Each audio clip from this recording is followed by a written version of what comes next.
Handout और रह गया जो आपको नेक्स्ट क्लास में मिल जाएगा। उसके बाद पेपर 1 का सारा कंटेंट आपके पास हो गया, ठीक है।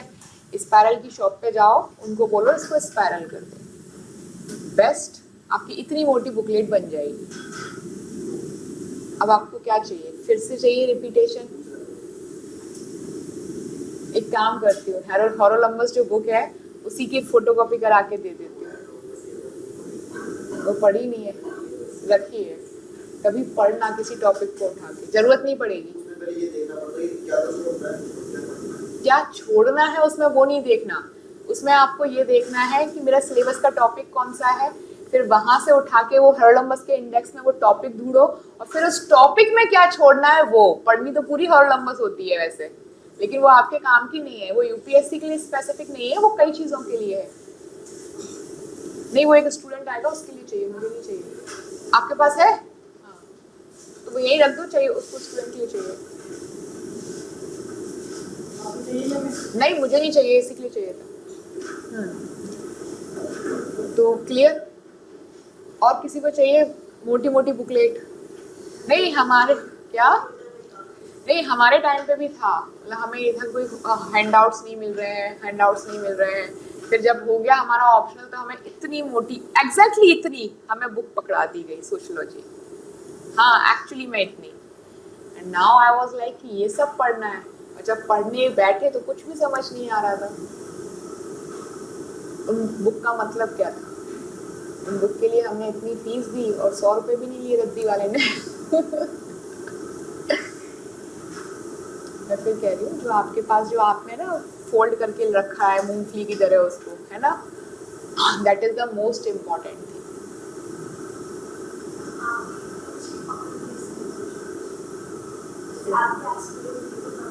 नहीं, रिवीजन आंसर राइटिंग उससे, और फिर जब आप लोगों को पढ़ाना था तो फिर नोट्स खुद बनाना स्टार्ट किए, एक ही बार एक्चुअली आधी बार बीच में छोड़।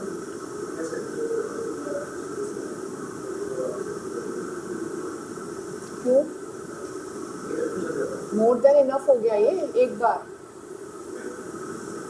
मोर देन इनफ हो गया।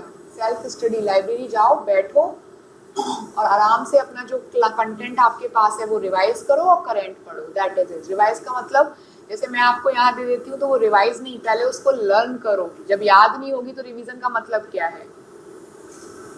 और तुम्हारा 26 में है तो एक आपके पास एक एडवांटेज है, जैसे ऑप्शनल तो हो रहा है, इसको आप 6-7 बार और रिवाइज कर सकते हो, रिवाइज आंसर राइटिंग, राइट।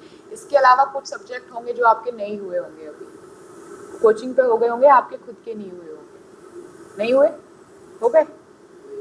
एक भी नहीं हुआ? क्यों? जीएस नहीं लगाई? जीएस लगाया नहीं है क्या? तो मैं फिर सेकेंड ईयर भी तुम्हें ऐसा ही कुछ करना है। सबसे बेस्ट चीज़ है कि जैसे आपका भी ज्योग्राफी हो गया, ज्योग्राफी की 6 to 12 एनसीईआरटी पढ़ी है, जेन्युइनली बताना, पढ़ने के बाद नोट्स बनाए हैं, उसी में अंडरलाइन कर लिया, तो मुझे सब कुछ है। मैं आपसे कह रही हूँ सब कुछ है, क्या आपने जाके एक बार चेक किए मेरे नोट्स? हाँ। नहीं मैं आपकी बात, प्रांशी अपनी दुनिया में ही खोई हुई है।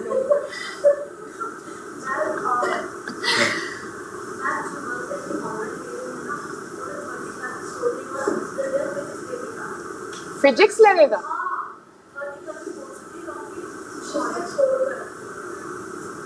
नहीं, आई am not getting it, repeat it again please. किस सब्जेक्ट की? ऑप्शनल में ऑनलाइन ले लिया कहीं और से, ठीक है।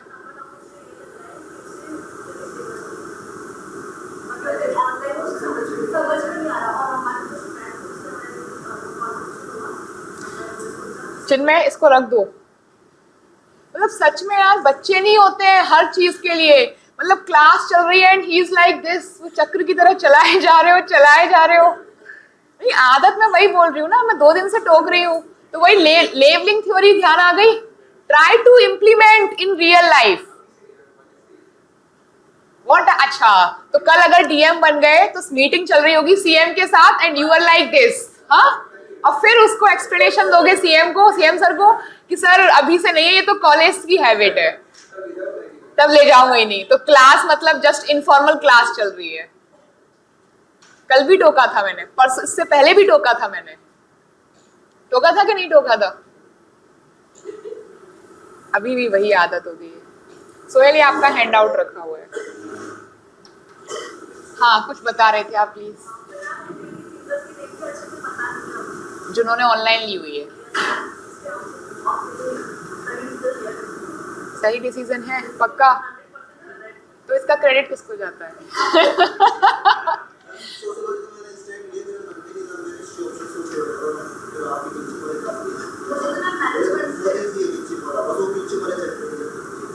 तो अभी टफ है कि इजी है? इजी है पक्का? तो पढ़ना तो आप ही को पड़ेगा। टीचर अपना क्या कर सकता है? बेस्ट दे सकता है। And trust me, I am giving you best, but क्या करूं, अब आप लोग रिवाइज ही नहीं करते हो, टेस्ट ही नहीं देते हो, है ना, घर बैठ के ऑनलाइन चेक कर रहे हो सारी चीजों को, कैसे काम चलेगा?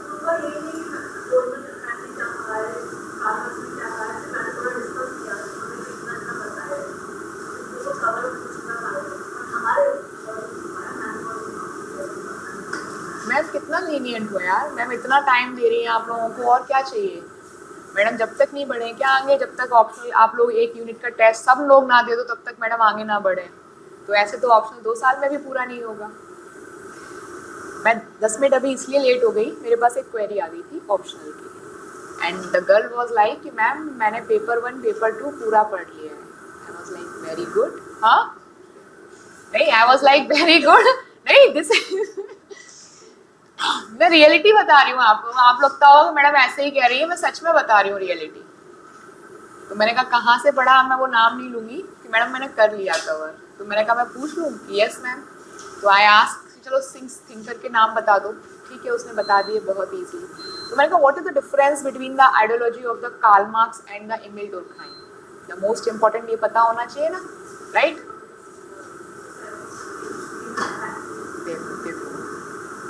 क्या कहने का मतलब ये है, आप लोगों को क्लियर है ये चीज, राइट? जब मैंने उससे पूछा तो शी वाज लाइक कि मैम नहीं पता। चलो कोई बात नहीं, फिर मैंने इजी क्वेश्चन किया। मैंने कहा डर्कहाइम की कौन कौन सी थ्योरी है? मैम एक तो ब्यूरोक्रेसी, अकॉर्डिंग टू हर बता रही हूँ, और मैम शायद सुसाइड डर्कहाइम का है, जबकि पेपर 1 और पेपर 2 पूरा कर चुकी है। आप लोगों की सिचुएशन भी ऐसी है क्या? पक्का? एक छोटा सा टेस्ट ले लूं फिर मैं? नहीं, जनरल टेस्ट, जनरल टेस्ट ले लेती हूँ। नहीं रहेगी, कोई बात नहीं, मेरे पास इनफ टाइम है, you don't worry about it. General test है ना? अर्चा सोचेगी कि मैम मैं इतने दिनों बाद तो आज आई हूँ और आपने आज ही टेस्ट ले लिया। 10 मिनट्स ओनली, ज्यादा नहीं, बहुत इजी चीजें ले रही हूँ, मुझे भी तो आइडिया लग जाए। नहीं बिल्कुल नहीं हो गए, बिल्कुल नहीं हो गए, मैं वही बता रही हूँ।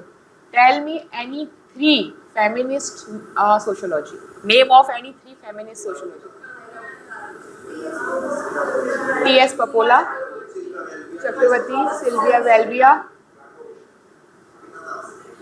एक सेकंड, क्या? नहीं चिन्मय बोलना। नहीं, क्या बोला? Pareto, Ambika Sen, yes. बताओ, बीना दास, बताओ। ये फेमिनिस्ट है? फेमिनिस्ट क्वेश्चन को समझो, बताओ कहाँ कॉन्फिडेंस डाउन हुआ आपका? आप तो बोल रहे थे मैडम थिंकर के नाम कैसे याद करें, हमें तो समझ ही नहीं आ रहा है। मैं और भी आ रही हूँ, मैं जस्ट आपका कॉन्फिडेंस, वो क्या होता है ना, जब तक चीजें मुंह से नहीं निकलती ना, हमें चीजें याद नहीं होती, राइट? तो अब बताओ आपका कॉन्फिडेंस। आप तो बोल रहे थे मत, जो डर है ना उससे, उसको बाहर निकालो। मैं सिंपल सा क्वेश्चन पूछती हूँ, बहुत ही सिंपल। टालकट पार्सन ने कौन कौन सी थ्योरी दी है? सोशल एक्शन,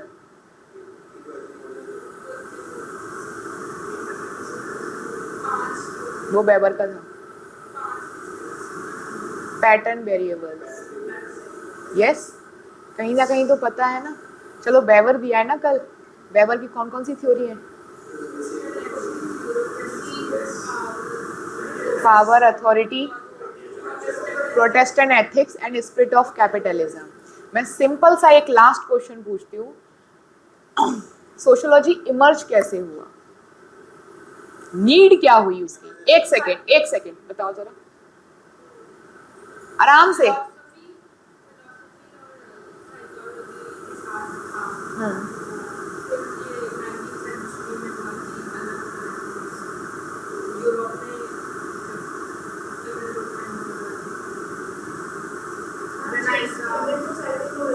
सॉरी, हाँ,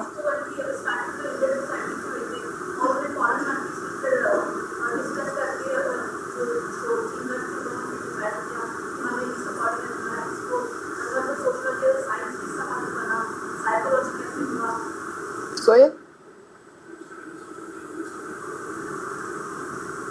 modernity in Europe, yes.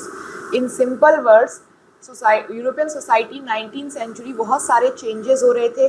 वो चेंजेस इस लेवल के हो रहे थे कि सोशियोलॉजी किसका पार्ट था? साइकोलॉजी और फिलॉसफी का।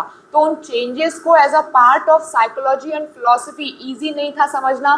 तो कुछ थिंकर को लगा कि भाई हमें क्या करना चाहिए, सोशियोलॉजी को एक अलग डिसिप्लिन लेना चाहिए, तभी हम स्टडी कर सकते हैं। तो जैसे जैसे उन चेंजेस की वजह से मॉडर्निटी आई, मॉडर्निटी ने किसका इमरजेंस किया? सोशियोलॉजी का। As simple as that. कहीं ना कहीं क्लियर है, लेकिन फर्स्ट टेस्ट के बाद रिवाइज नहीं किया है यूनिट 1। हर्ष क्लियर है? अपना पास्ट एक्सपीरियंस कुछ शेयर करोगे इनके साथ, पास्ट क्लासेस जो आपका बैच हुआ था उसमें?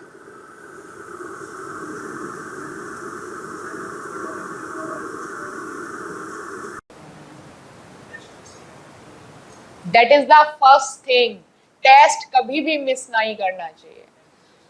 यस, चाहे प्रिपरेशन हो या नहीं हो, क्योंकि प्रिपरेशन कभी नहीं होती। आप देखना यूपीएससी के लिए भी आपका डबल माइंड होता है, यार मेरी प्रिपरेशन नहीं है, पेपर दूं या ना दूं, तो है ना। कभी भी टेस्ट मिस नहीं करना चाहिए।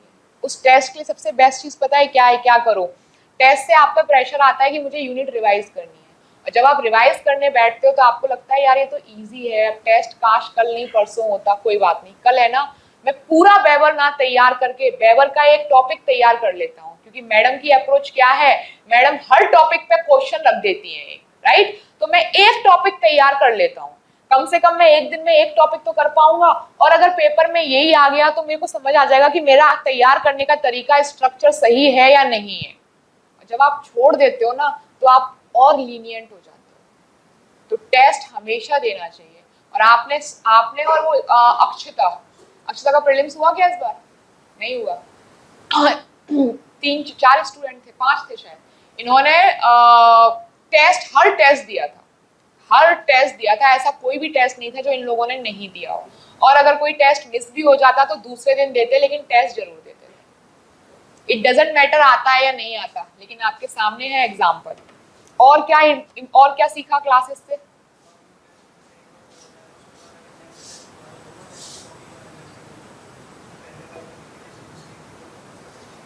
Yes, the most important thing, test का मतलब ही यही होता है। टेस्ट का मतलब ये नहीं है कि आज टेस्ट दे दिया बस वो कॉपी उठा के रख दी, नहीं। आज जो टेस्ट दिया है वो चेक होके मिल गया, तो उसमें देखो कि हमारी क्या गलतियां थी, फिर वो नेक्स्ट टेस्ट में वो गलतियां रिपीट ना हो, तो वो इम्प्रूवमेंट की तरफ जा रहा है। लेकिन वही गलतियां आपकी रिपीट हो रही हैं तो वो इम्प्रूवमेंट की तरफ नहीं जा रहा। जैसे मैं आपको बोल रही हूँ फर्स्ट टेस्ट से कि इम्प्रूव योर इंट्रोडक्शन, लेकिन सेकंड टेस्ट में भी इम्प्रूव नहीं हुआ, चलो कोई बात नहीं। थर्ड टेस्ट में भी इम्प्रूव नहीं हुआ, तो फिर इम्प्रूवमेंट होगा कब? ट्राई टू अंडरस्टैंड कब होगा इम्प्रूवमेंट। तो हर टेस्ट से कुछ सीखो और अवॉइड करो जो गलतियां पहले टेस्ट में हो रही हैं वो गलतियां आने वाले टेस्टों में ना हो, राइट। और that is mandatory. Full length का एक ही डेट होगा, एक ही टाइम होगा, सब एक ही होगा, फुल लेंथ टेस्ट। जैसे आपका ये हो रहा है, कल आपकी पेपर 1 कंप्लीट हो जाएगा होपफुली। कल पेपर 1 कंप्लीट होने के बाद आपके सेक्शनल टेस्ट जैसे ही कंप्लीट होंगे, आपका पेपर 1 का फुल लेंथ टेस्ट होगा। अब किसी ने सेक्शनल दिया है नहीं दिया है डजंट मैटर अब, लेकिन फुल लेंथ टेस्ट देना मैंडेटरी। क्यों? अभी तक आप क्या कर रहे थे? एक यूनिट टेस्ट दे रहे थे। थिंकर्स के अलग अलग 6 टेस्ट दिए हैं आपने, राइट? आपके में 3 टेस्ट हुए थे, 2-2 थिंकर मिला के। आपके में 4-5 टेस्ट हुए हैं, राइट? 5 हुए। मीड और मीड का 1 हुआ है, बाकी सबके अलग अलग 5 हुए हैं, राइट? तो अभी तक क्या कर रहे थे आप? इंडिविजुअल परफॉर्मेंस दे रहे थे अपनी उसकी। अब ओवरऑल पेपर 1, सोचो प्रेशर आएगा कि पूरा पेपर 1 रिवाइज करना है और फिर उसका टेस्ट देना है। क्वेश्चन क्या आएगा पता नहीं, किस टॉपिक से आएगा किससे नहीं आएगा पता नहीं। 3 आवर्स का प्रॉपर यूपीएससी पैटर्न पे टेस्ट होगा। बस एक चीज नहीं होगी, वहां पे क्या होता है, नंबर ऑफ चॉइस होती है क्वेश्चन अटेम्प्ट करने की। यहाँ नंबर ऑफ चॉइस नहीं होगी, क्वेश्चन अटेम्प्ट करेगी। यहाँ पूरे के पूरे क्वेश्चन 10 की 10 आपको अटेम्प्ट करने होते हैं, बस ये डिफरेंस रहता है। क्लियर? तो समझ आया? आपके सामने ही पुराना स्टूडेंट बैठा हुआ है। इट्स नॉट लाइक कि मैं आपसे कुछ नई चीज कह रही हूँ। भाई मैडम कैसा पढ़ाती है वो तो आप उसी से पूछ लो, फिर ज्यादा बेटर है।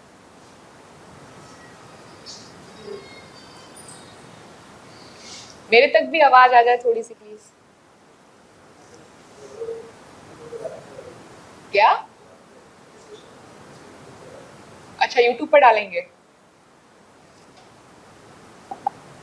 चलो। Any doubt from previous class?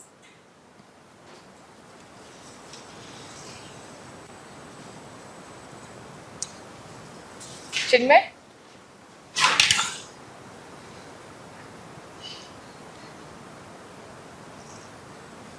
मैं वही पूछ रही थी।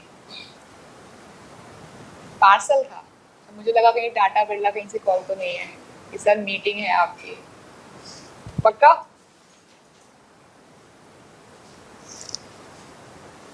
सोहेल इतना सीरियस क्यों रहते हो क्लास में?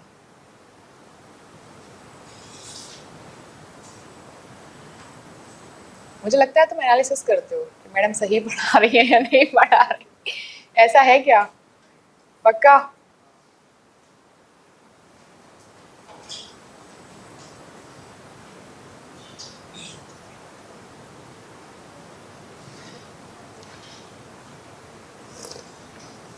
अच्छा टेल मी ऑनेस्टली, घर जाके सेकंड यूनिट के किसने पीवाईक्यूज देखे?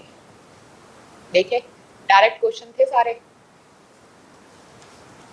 डायरेक्ट क्वेश्चन थे ना, अप्लाइड वाले नहीं थे। पेपर सेकंड से, यूनिट सेकंड से जो क्वेश्चंस थे डायरेक्ट क्वेश्चंस पूछे जा रहे थे।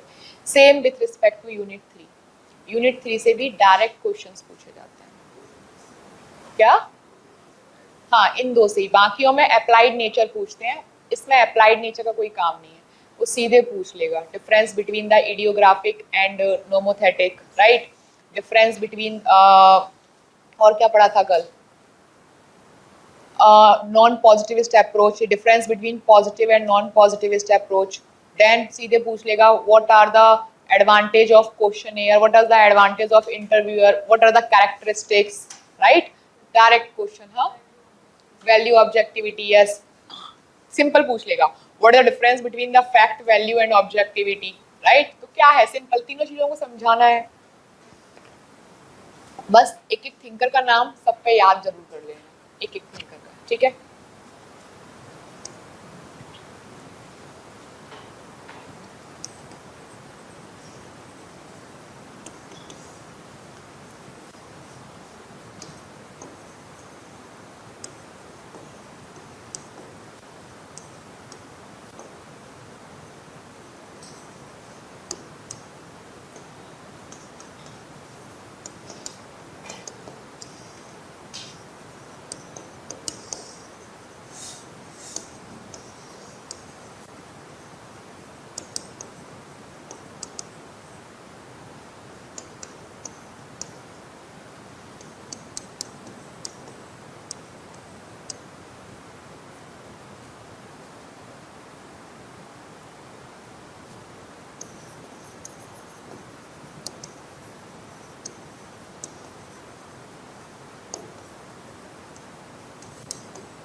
Chapter 3, Research Method and Analysis. Under this, we need to cover quantitative and qualitative method. Next, techniques of data collection. Under the techniques of data collection, that means what are those methods on the basis of that you will collect the data. So under this, we will cover questionnaire, interview,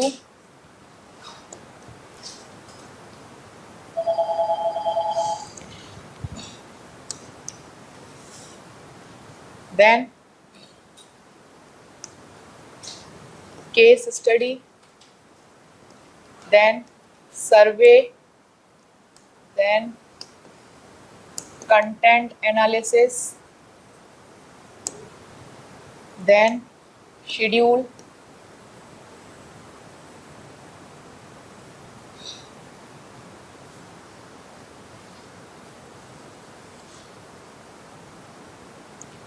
then observation,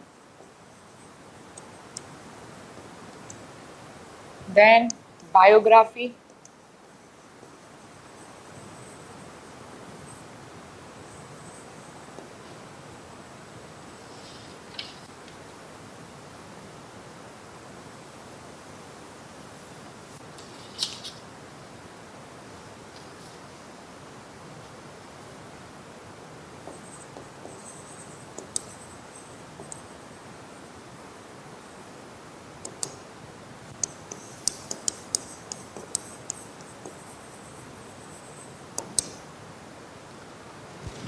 so technique of data collection. Under this, questionnaire, interviewer, case study, survey, content analysis, schedule, observation, historical analysis, biography, pilot study and many more. बहुत सारे methods हैं to collect the data, right? And the last is variable, sampling, hypothesis, validity and reliability. जो green से लिखा है that is explicitly mention in your syllabus और बाकी का जो लिखा है वो सिलेबस में मेंशन नहीं। क्लियर? स्टार्ट करते हैं। First, quantitative and qualitative analysis.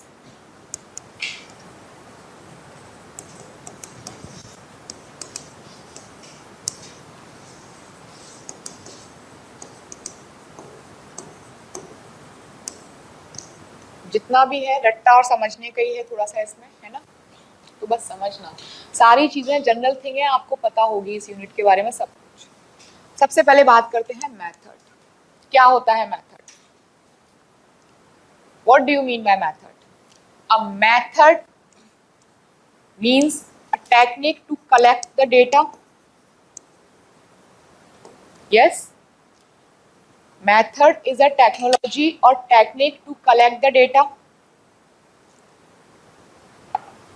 और जब आप डेटा कलेक्ट करते हो तो डेटा सब्जेक्टिव होता है या ऑब्जेक्टिव होता है? डेटा इज द फैक्ट, तो it is objective, right? Objectivity is there, that means it is empiricism और empirical value. Yes, it has logical reasoning, that means logic होगा उस डेटा के पीछे। तो वो क्या हो गया आपका डेटा? एक तरीके से यू कैन से method is a collection of data and which is based on the empirical and logical reasoning, right? जो नॉलेज मिल रही है हमें डेटा से वो क्या है? Empirical and logical reasoning, right? There are two types of method. The first is quantitative and another one is qualitative, right? बात करें क्वांटिटेटिव। क्वांटिटेटिव का मतलब क्या हो गया? आप समझो अब इस चीज को ध्यान से। क्वांटिटेटिव, क्वांटिटी में अगर हम किसी चीज को काउंट कर रहे हैं that means we are counting something in number. Quant हम बात करते हैं ना, क्वांटिटी नहीं, हमें क्वालिटी चाहिए। Quality is subjective in nature, yes or no? Quality is subjective in nature and quantity is objectivity in nature. That means quantity you can measure in number, numerical data. Quantity में क्या मिल रहा है आपको? Numerical data. Yes, for example मैंने आपसे पूछा आप लोगों में से कितने लोग अल्कोहल लेते हो, राइट? तो ये क्या हुआ, इट इज अ क्वांटिटेटिव, मैं आपसे क्या कर रही हूं, डेटा कलेक्ट कर रही हूं, but in terms of number. या मैंने पूछा कि आप लोगों में से कितने लोग जिम जाते हो, तो ये क्या हो गया, क्वांटिटेटिव डेटा, मैं एक डेटा कलेक्ट कर रही हूं। So quantitative method is also a technique to collect the data and that data is empirical. Yes, क्योंकि क्वांटिटी में ले रही हूं मैं उस डेटा को, फैक्ट है कि भाई आप लोग कितने हो, 9 लोग हो, 9 में से 5 जाते हो, 4 नहीं जाते। यस, तो ये डेटा क्या हो गया आपका, क्वांटिटेटिव डेटा हो गया। यस, या मैं पूछूं कितने परसेंटेज ऑफ पीपल है जो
भैया क्या एसी बंद कर दिया क्या आपने?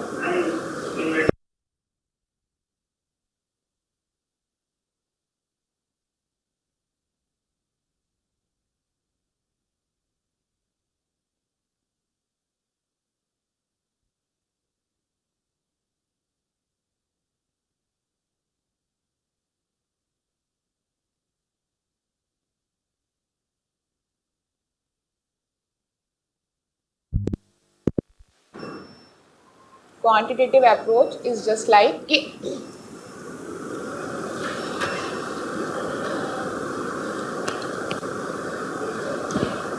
नहीं जाएगी अब।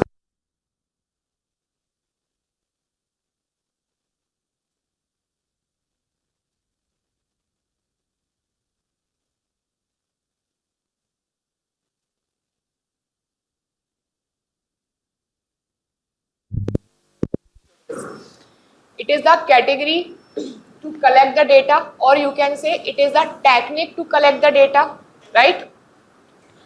क्वांट नंबर, नाम से क्लियर हो रहा है कि हम क्या देख रहे हैं, क्वांटिटी, दैट मीन्स नंबर, हम डेटा देख रहे हैं, that is objectifiable, that means objectivity is there, empirical value is there.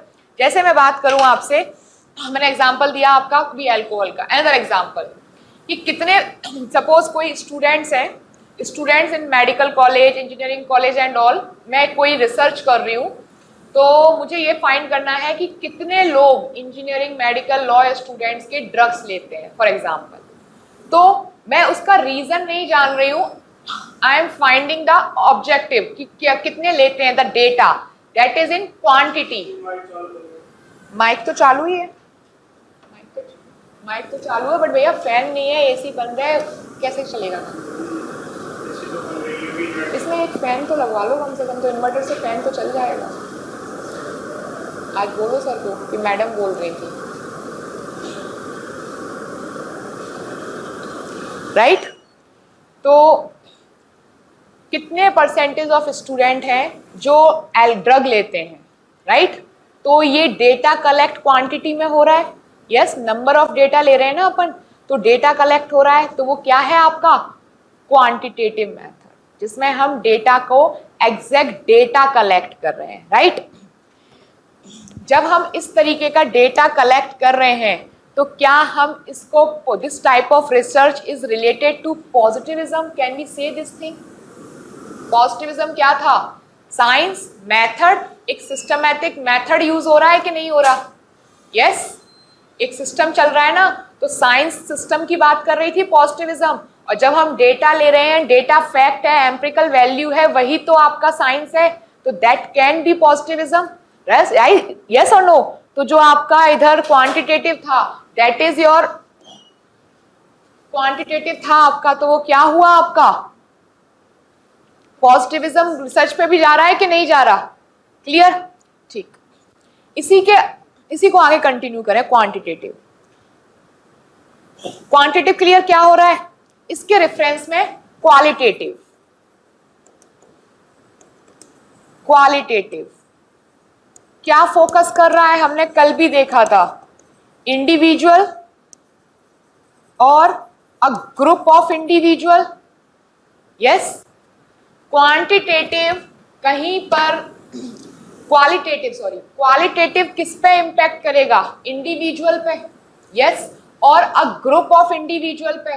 That means this is a non quantitative approach, और जब नॉन क्वांटिटेटिव अप्रोच होगी तो ये किस पे वर्क करेगी? वो पॉजिटिविज्म पे कर रही थी, ये किस पे करेगी? Non positivism. और जब चीजें नॉन पॉजिटिविज्म होंगी तो ये कहीं ना कहीं क्या हो जाएगा आपका? सब्जेक्टिव। सब्जेक्टिव एज इन कि अब जो डेटा, सेम क्वेश्चन, मैंने बोला आप लोगों में से कितने लोग अल्कोहल कंज्यूम करते हैं, that is your data. Now the causes behind this data, और you can say the when you are analysing the data, data को जब आप एनालाइज कर रहे हो, ये किसमें आ जाएगा? क्वालिटेटिव। अंडरस्टैंड कैसे? क्योंकि डेटा जो आपके पास आया, आज मैंने पूछा आप लोगों में से, ट्राई टू अंडरस्टैंड, आज मैंने पूछा आप लोगों में से कितने लोग अल्कोहल कंज्यूम करते हो? Raise your hand. आंसर आया 5। मैं चली गई, मेरे बाद कोई और आया, सेम क्वेश्चन, आप लोगों में से कितने लोग अल्कोहल कंज्यूम करते हो? आंसर आया 5 5 5, again again again. That means क्या हुआ? यहाँ पे डेटा क्वांटिटेटिव आ रहा है, राइट, नंबर सेम आ रहा है, ठीक है। देन अब आया कोई, अब मैं आई फिर से, मैंने पूछा उस डेटा को एनालिसिस कि आप लोग अल्कोहल कंज्यूम क्यों कर रहे हो? मैंने उस डेटा को एनालिसिस किया, मेरा पर्सपेक्टिव डिफरेंट आया। फिर कोई और आया, उन्होंने उस डेटा को एनालिसिस किया, उनका पर्सपेक्टिव कुछ और आया। मेरा पर्सपेक्टिव आया, भाई यूपीएससी प्रिपरेशन कर रहे हैं, आइसोलेशन में है, एलिनेशन फील हो रहा है, तो क्या करें, सॉलिडरिटी बहुत लो है, तो उसके लिए किसका हेल्प ले रहे हैं? अल्कोहल का। पूरा सोशियोलॉजी आंसर बता दिया मैंने, राइट? ठीक है। कोई और आए, उन्होंने बोला कि नहीं, इनकी परचेजिंग पावर बढ़ गई है, इनकम बढ़ गई है, तो अब क्या कर रहे हैं, ये अल्कोहल इसलिए कंज्यूम कर रहे हैं। कुछ आए, कोई आइसोलेशन नहीं है, माँ बाप की रिस्ट्रिक्शन से दूर रह रहे हैं, अकेले रह रहे हैं, तो अब अय्याशी कर रहे हैं, राइट? अलग आपका आया। फिर किसी और ने कुछ और एनालिसिस किया, तो यहाँ analysis of data different, individual और इंडिविजुअल ग्रुप डिफरेंट हो रहा है, that can be your qualitative. तो क्या ये कह सकते हैं क्वालिटेटिव में you will get more perspective और मोर व्यू पॉइंट और more individual analysis of the data. Individual analysis जो है डेटा का, वो क्वालिटेटिव में ज्यादा है, क्योंकि क्वांटिटेटिव में तो एक डेटा आ गया। नाउ क्वालिटेटिव में क्या रहेगा आपका? क्वालिटेटिव में इज अ मैक्रो और माइक्रो, क्वालिटेटिव माइक्रो, क्योंकि यहाँ पे इंडिविजुअल भी डिस्कस कर लेते हैं, इंडिविजुअल को भी एनालिसिस कर लेंगे, लेकिन जो आपका क्वांटिटेटिव है वो क्या है? मैक्रो। जब बड़ी बड़ी रिसर्च कर रहे होते हैं, हम बड़ी बड़ी रिसर्च कर रहे होते हैं, जैसे इंडिया में divorce rate is very high, right? Data निकाला हमने, तो वो डेटा क्या था? Quantitative, macro. लेकिन उसका रीजन क्या हम इंडिविजुअल रीजन दे सकते हैं? नहीं। किसी ने बोला वुमेन इंडिपेंडेंट हो गई है इसीलिए, किसी ने बोला ग्लोबलाइजेशन, किसी ने बोला awareness with respect to women rights. तो सबका एनालिसिस अलग अलग आया कि नहीं आया? क्या वो एनालिसिस किसी पर्टिकुलर पे फिट बैठेगा? नहीं। तो क्वालिटेटिव क्या करते हैं हम? छोटे छोटे ग्रुपों में और यू कैन से माइक्रो लेवल पे स्टडी कर रहे हैं, और क्वांटिटेटिव हम मैक्रो लेवल पे स्टडी कर रहे हैं। First thing clear, right? हाँ, क्वालिटेटिव, हाँ, एनालिसिस मल्टीपल, जो एनालिसिस ऑफ जो diversification with respect to analysis of data, वो भी आऊंगी, उस पॉइंट पे भी आऊंगी, कितना भरोसा किया जा सकता है उस पे भी आऊंगी। क्वांटिटेटिव आपको एग्जैक्ट डेटा दे रहा है, that is more reliable as compare to qualitative. अभी ठीक है, आंसर मिला, ठीक है। देन बात करें क्वांटिटेटिव पे, which one is inductive? Quantitative is inductive और डिडक्टिव अप्रोच। क्वांटिटेटिव आपकी इंडक्टिव अप्रोच है, पक्का? यस। इंडक्टिव कैसे है? क्वांटिटेटिव में डेटा आया और फिर उस डेटा से ऑब्जर्वेशन हुआ, राइट?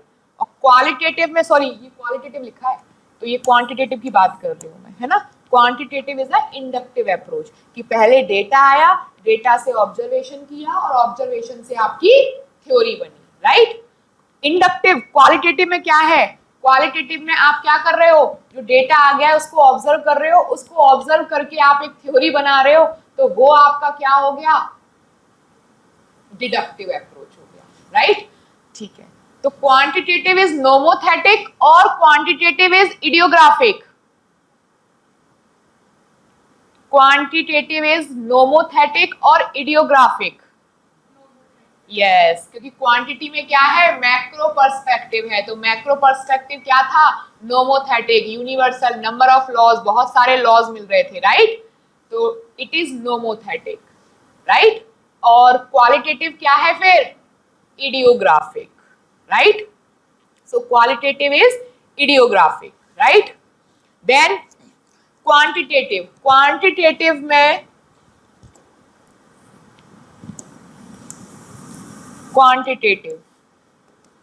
क्वांटिटेटिव में अप्रोच क्या थी? इंडक्टिव थी। तो इंडक्टिव अप्रोच में क्या था? हाइपोथेसिस पहले बन रही थी या बाद में बन रही थी? हाँ, डेटा कलेक्शन से पहले। तो क्वांटिटेटिव में हाइपोथेसिस किसी भी स्टडी से पहले बन जाती है। और हाइपोथेसिस क्या होती है? जिसको अपन बोल सकते हो लोकल थ्योरी एक तरीके से, राइट? तो क्वांटिटेटिव में हाइपोथेसिस बिफोर द स्टडी तैयार हो जाती है, फिर हम डेटा लेते हैं और फिर इस डेटा से थ्योरी बनाते हैं, राइट? क्वालिटेटिव में क्या होता है? या तो ड्यूरिंग रिसर्च और after the collection of the data. Data collect होने के बाद हम कोई हाइपोथेसिस बनाते हैं। हमारे पास एक डेटा आ गया कि इंडियन सोसाइटी में डिवोर्स रेट बहुत हाई है, राइट? डेटा आया कि 100 वुमेन्स पे हमने स्टडी की, उसमें से हमने पाया कि 90 तो वुमेन जो है वो डिवोर्सी हैं और 10 जो है नहीं है। अब इस डेटा पे हमने हाइपोथेसिस बनाई और उस हाइपोथेसिस को हमने थ्योरी में कन्वर्ट किया। जरूरी नहीं है कि वो थ्योरी में कन्वर्ट हो ही जाए, मे भी हो सकता है ये हाइपोथेसिस गलत भी हो सकती है, वो हाइपोथेसिस है सेपरेट टॉपिक, उसमें देखेंगे, ठीक है? तो ये क्या हुई आपकी क्वालिटेटिव, क्लियर? देन हम बात करें क्वालिटेटिव में, तो क्वांटिटेटिव में जो रिसर्च होगी क्या वो स्पेसिफिक होगी? यस, क्यों? क्योंकि हम यहाँ पर एग्जैक्ट डेटा की बात कर रहे हैं। बात हम कर रहे हैं what is the data, not what is the reason और what is the reason behind such data. तो हम जब स्पेसिफिक की बात करेंगे तो वो आएगा क्वांटिटेटिव में। That means the research potential is specific and precise in the quantitative. The research potential is specific and precise.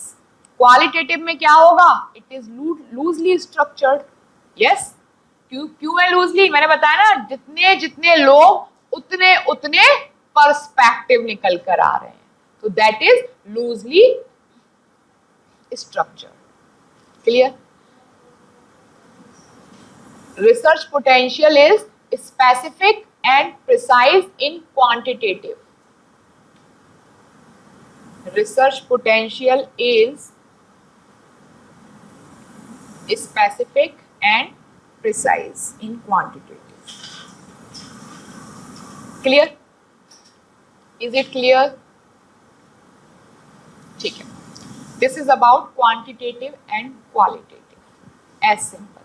चलो इसमें एक चीज हम थोड़ा एक्स्ट्रा और ऐड करते हैं. क्लियर हुआ क्वांटिटेटिव क्या है? Tell me advantage of the quantitative. बताओ, अब आपको पता चल गया ना कि क्वांटिटेटिव क्या है, तो बताओ what are the advantages of the quantitative approach.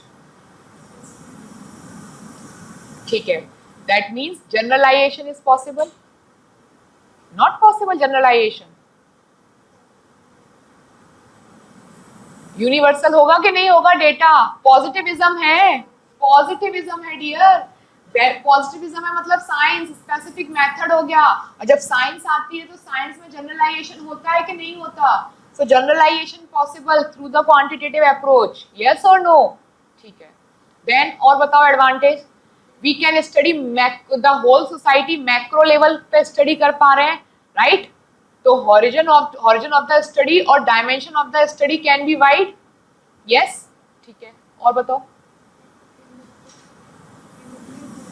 Objectivity होगी, ठीक है, राइट? बाइसनेस नहीं होगी, नो बाइसनेस, और बाइसनेस नहीं होगी, so there is a high chance of low error, right? Yes, और data is more reliable, yes. जो इसके एडवांटेज हैं वो सारे क्वालिटेटिव के डिसएडवांटेज हो जाएंगे, ठीक है। तो क्वांटिटेटिव के डिसएडवांटेज बताओ फिर। डिसएडवांटेज ऑफ द क्वांटिटेटिव, किसी भी रिसर्च को करने के लिए you need money, you need finance. तो जब आप बड़ी स्टडी कर रहे हो, सिर्फ डेटा निकल रहा है, उस डेटा का एनालिसिस नहीं निकल रहा है, तो क्या? Yes, the collection of data is tough. First thing, second, ये लो कॉस्ट होगा या हाई कॉस्ट होगा? हाई कॉस्ट होगा, yes. So cost is high. कितना अच्छा लग रहा है ना, सब लोग क्लास में बैठे हुए हैं। ज्यादा टाइम कंज्यूमिंग होगा, yes, क्योंकि अपन बड़ी सोसाइटी को डिस्कस कर रहे हैं, टाइम कंज्यूमिंग होगा।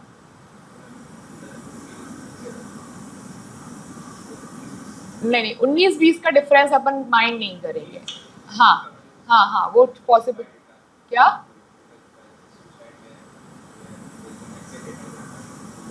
वो वहां पे बाइसनेस आ गई ना, वहां पे बाइसनेस, हाँ वो हो सकता है। अभी उस पर भी आएंगे, जब कलेक्शन ऑफ डेटा आएंगे ना तब बताएंगे।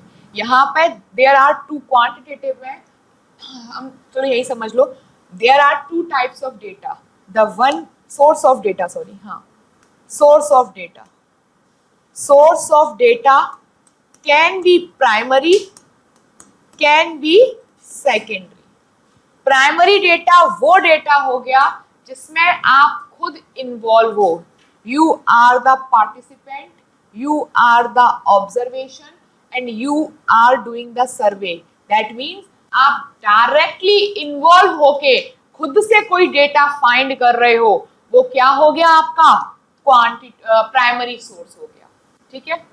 जैसे कि मैं बात करूं, मैंने इस क्लास में मैं खुद आई हूं, मैंने आपकी अटेंडेंस ली है और मैंने अटेंडेंस सबमिट की है, तो ये डेटा अटेंडेंस सबमिट वाला क्या हो गया? मेरा प्राइमरी सोर्स हो गया, ठीक है। अब अटेंडेंस मुझे चाहिए, कोई थर्ड पर्सन आया, उसने अटेंडेंस ली और वो अटेंडेंस मेरे पास सबमिट की और उस अटेंडेंस को मैंने एनालिसिस किया, तो क्या वो डेटा मेरे द्वारा आया हुआ था पूरी तरीके से? नहीं। दैट मीन्स वो क्या हुआ? सेकेंडरी। फॉर एग्जाम्पल, मुझे फॉर एग्जाम्पल समझो, एक और एग्जाम्पल देती हूँ।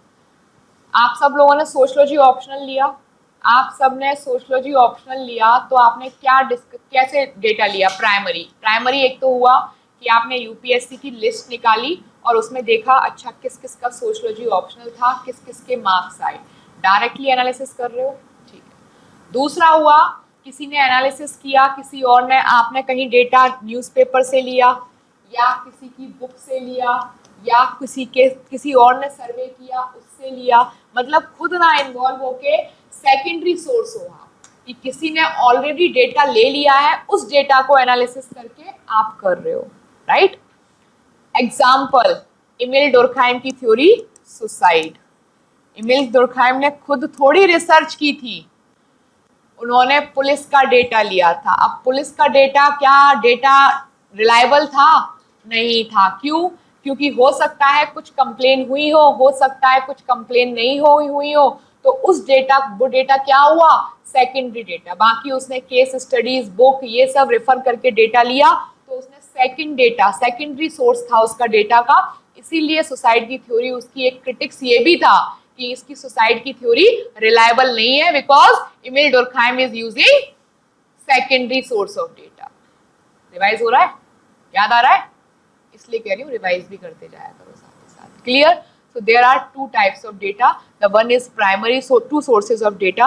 The one is primary sources, second is secondary sources. Primary sources जिसमें आप खुद इन्वॉल्व हो रहे हो फर्स्ट हैंड डायरेक्टली और वहां से डेटा निकाल रहे हो। सेकंड हो गया कि आपका सेकेंडरी डेटा, जो किसी ने डेटा रिसर्च ऑलरेडी कर ली है, उसकी रिसर्च से आप डेटा निकाल के फिर उसको एनालिसिस कर रहे हो, तो वो हो गया आपका सेकेंडरी डेटा। एग्जाम्पल, एमिल डुर्कहाइम की सुसाइड की theory, simple. Is it clear? Next is, clear हुआ quantitative and qualitative, right? Source of data is clear, ठीक है। The next is techniques of data collection.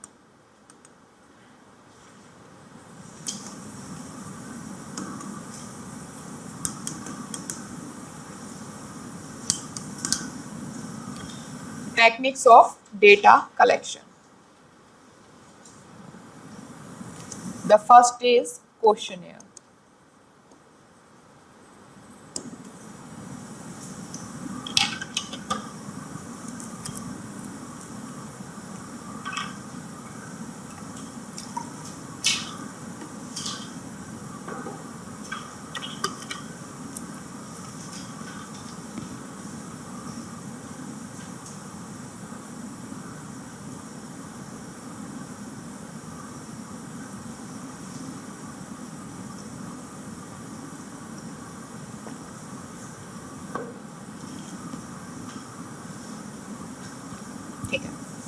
Questionnaire क्या होता है?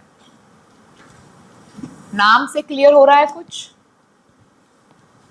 क्वेश्चनियर, क्वेश्चनियर का मतलब क्वेश्चंस दिख रहा है नाम से। क्वेश्चनियर मींस अ कलेक्शन और you can say a set of questions. It is a collection और set of the question, right, जिसके आंसर किसको देने होते हैं? रिस्पोंडेंट को। So basically there are two pupils involved in the techniques of data collection. The one is the researcher and the second is the respondent. ये दो word हमेशा ध्यान रखना। रिसर्चर जो क्वेश्चन पूछेगा, क्वेश्चन करेगा, और दूसरा रिस्पोंडेंट जो उसके आंसर देगा। रिसर्चर भी यहाँ पे मल्टीपल हो सकते हैं, रिस्पोंडेंट भी यहाँ पे मल्टीपल हो सकते हैं। रिसर्चर एक हो सकता है, उसके मल्टीपल रिस्पॉन्स हो सकते हैं। रिसर्चर मल्टीपल भी हो सकते हैं, रिस्पोंडेंट एक ही हो सकते हैं। रिसर्चर एक मल्टीपल भी होंगे तो रिस्पोंडेंट भी हाई चांस की मल्टीपल भी हो, ठीक है। तो हर तरीके का परम्यूटेशन कॉम्बिनेशन यहाँ पे लगेगा, ठीक है। Questionnaire, a collection of set, collection और set of the question. For example, मुझे रिसर्च करनी है कि आप लोगों को कितनी सोशलॉजी आती है। उसके लिए मैं क्या करूंगी? मैंने आपको एक क्वेश्चनियर बना के दे दिया, that is a set of the question. वो क्वेश्चनियर आपको किस किस के थ्रू दिया जा सकता है? या तो मैं आपको मेल कर दूं, क्वेश्चन ही तो पूछने हैं, या मैं आपसे फोन पे पूछ लूं, या मैं आपसे face to face hand out दूं आपको। Any method I can use, yes और नो। तो क्वेश्चनियर क्या है? It is a method of collecting data, right, और उसमें किसी भी तरीके से हो सकता है, यस। लेकिन क्वेश्चनियर में क्या क्लियर कट होगा? जो क्वेश्चन है दैट शुड बी क्लियर होंगे, स्पेसिफिक होंगे, जो मुझे जिस स्पेसिफिक होंगे, स्पेसिफिक टू माय रिसर्च, जिस बारे में मैं रिसर्च करना चाह रही हूं उसी बारे में होंगे, स्पेसिफिक, यस, ठीक है। Then there are two types of questionnaire, two types. The one is closed questionnaire, another one is open questionnaire. Two types of questionnaire, one is closed questionnaire, another one is open questionnaire. closed questionnaire क्या होता है? closed questionnaire कि ये अपनी जो class चल रही है उसमें नंबर ऑफ पीपल क्या है? फिक्स्ड है, यस और नो?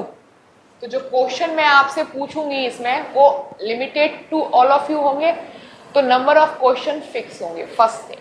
सेकेंड थिंग, इसमें जो आंसर दिए जाएंगे क्लोज्ड में, वो उस आंसर का एक पर्टिकुलर फॉर्मेट है।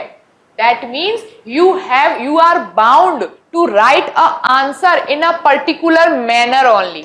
मैंने आपको क्वेश्चन दिया, explain the theory of the Durkheim, suicide theory of the Durkheim, right? अब आप यू ऑल आर बाउंड कि आपको डर्कहाइम की थ्योरी ही समझानी है सुसाइड की, आप अपना पर्सपेक्टिव या अपना व्यू पॉइंट उसमें नहीं लिख सकते। सो that is your closed questionnaire. Is it clear कि एक तो नंबर ऑफ पीपल फिक्स्ड है, लिमिटेड है, एक क्लोज्ड ग्रुप है, तो उसी क्लोज्ड ग्रुप में चल रहा है। ये तो नहीं है कि बाहर जाके मैं किसी को भी टेस्ट पेपर बांट रही हूं, नहीं ना। तो एक क्लोज्ड एनवायरनमेंट है और उस क्लोज्ड एनवायरनमेंट के साथ क्या है, आपके आंसर में क्रिएटिविटी नहीं है। यू ऑल आर बाउंड कि आपको आंसर उस क्वेश्चन के रिलेट में ही लिखना है, यस और no? Clear? That is your closed question. Then open question. Open questionnaire क्या होता है? पहली बात तो नंबर ऑफ क्वेश्चंस क्या है, या नंबर ऑफ जो प्यूपिल है क्या वो फिक्स्ड है? फिक्स्ड नहीं है, नंबर ऑफ प्यूपिल यहाँ पे फिक्स नहीं है, राइट? दूसरा, यहाँ पे जो आंसर है उसका फॉर्मेट भी फिक्स नहीं है। जैसे मैंने आपको बोला, मैंने आपको एग्जांपल दिया, for example, children are the future of our nation, right? Right an essay on children are the future of our nation. किसका कोटेशन था? गांधी जी का, राइट? अब ये आप सब अपने अपना व्यू इस पे लिखोगे। क्या आप बाउंड हो कि आपको यही लिखना है? नहीं, इनका पर्सपेक्टिव अलग हो सकता है, या वो छोड़ो कि पैट्रियार्की में इनका पर्सपेक्टिव अलग होगा, इनका अलग होगा, इनका अलग होगा। हो सकता है फेमिनिज्म पर्सपेक्टिव दिखे, कोई बोले patriarchy is necessary for the solidarity, कोई बोले patriarchy is the operation of the women. Yes, हर किसी का पर्सपेक्टिव अलग हुआ तो ओपन क्वेश्चनियर। तो यहां पर क्या है? ओपन क्वेश्चनियर, मतलब यहां पे आप अपने आंसर में क्रिएटिविटी, अपना व्यू पॉइंट आप लिख सकते हो। There is not any a single format with respect to this. Yes, you can say this. Is it clear? Then, what are the advantages of the closed questionnaire? What are the advantages of the closed questionnaire? Closed की बात कर रही हूँ। Advantages, yes, यहाँ पे एक single format है, सो single format में एनालिसिस करना इजी हो जाता है क्वेश्चनेयर को, yes और no? क्यों? मेरा पर्सपेक्टिव है डर्कहाइम को लेके, वही पर्सपेक्टिव आपको बताना है, तो it is easy to understand your perspective as well, ठीक है? और क्या एडवांटेज होगा? टाइम, यस, टाइम बचेगा, यस, टाइम कंज्यूमिंग नहीं है, बहुत टाइम में बचेगा, ठीक है? देन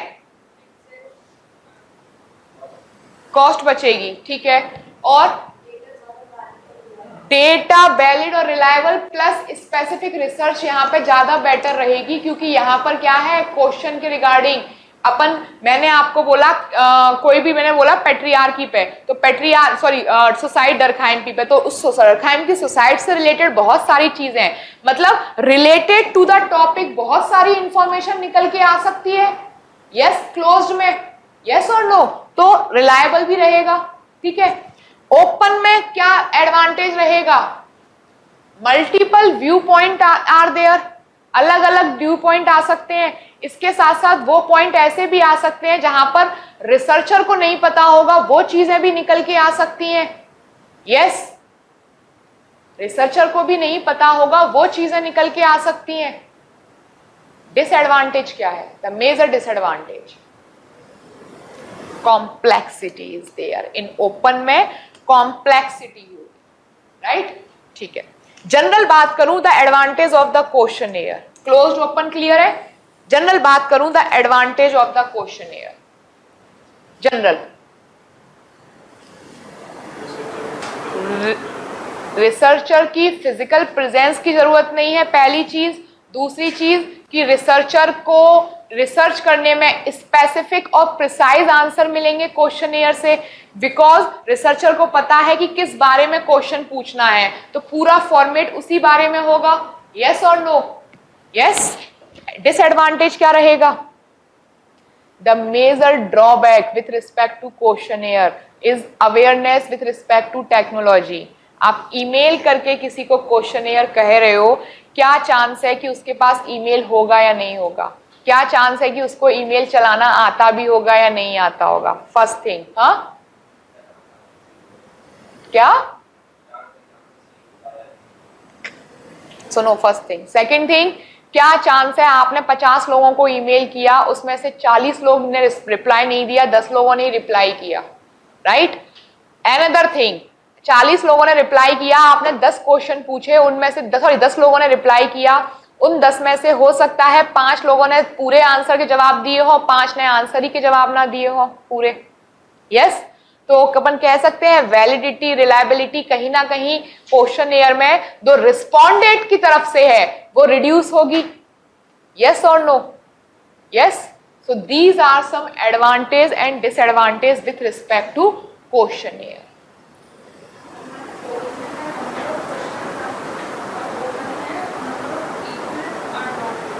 नहीं, क्वेश्चनेयर का मतलब ही यही है कि क्वेश्चन तो फिक्स्ड है, लेकिन क्लोज्ड में नंबर ऑफ पीपल जो है वो फिक्स्ड है। एक क्लोज्ड एनवायरनमेंट में क्वेश्चन पूछे जा रहे हैं, राइट?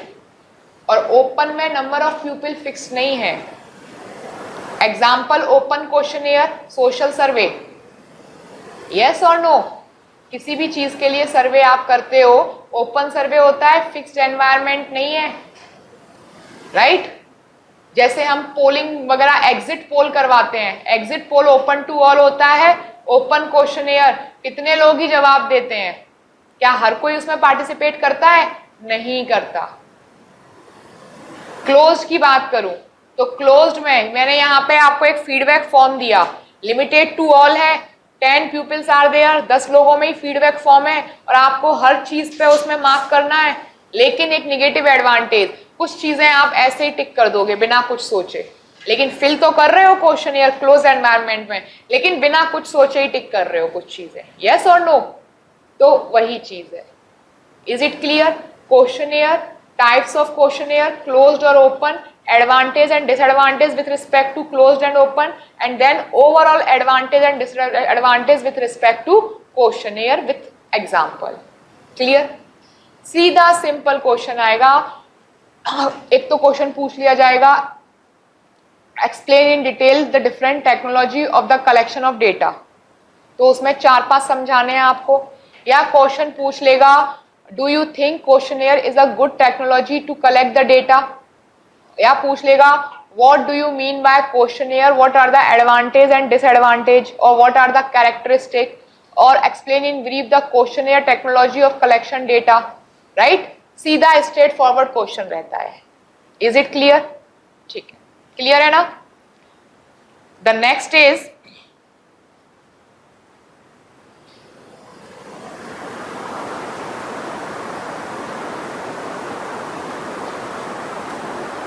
इंटरव्यू।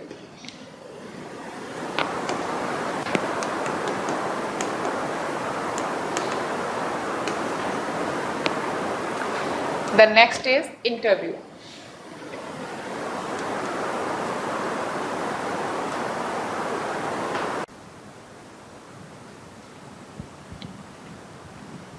इंटरव्यू क्या होता है?